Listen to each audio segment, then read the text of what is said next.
America Iran యుద్ధం ఇప్పుడు 2.5 నెలలు దాటినా ఒక కొలిక్కి రాలేదు. భారత్ రాబోయే రోజుల్లో దారుణ పరిస్థితులకు సిద్ధంగా ఉండాలని కొటక్ మహేంద్ర బ్యాంక్ వ్యవస్థాపకుడు ఉదయ్ కొటక్ హెచ్చరించారు. అయితే మంగళవారం ఆయన సిఐఐ సమావేశంలో మాట్లాడారు. పరిమిత ఆదాయంతో బతికే వినియోగదారులు, చిన్న వ్యాపారులకు యుద్ధం దెబ్బ గట్టిగా తగలడం ఇక నుంచి మొదలు కానుందని ఆయన పేర్కొన్నాడు. కంపెనీలు, కుటుంబాలు ఇప్పటి నుంచే రాబోయే దెబ్బకు ఎదుర్కోవడానికి సిద్ధంగా ఉండాలని చెప్పాడు.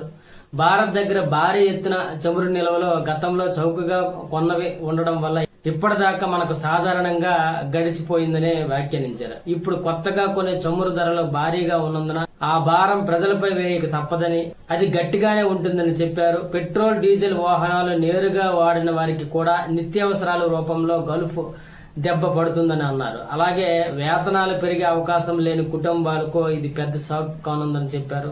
చమురు అవసరాలకు దిగుమతులపై ఆధారపడుతున్న భారతదేశానికి ఏమాత్రం ముడి చమురు ధరలు పెరిగినా ద్రవ్యోల్బణం పెరిగిపోయి రూపాయి పతనమవుతుందని చెప్పారు.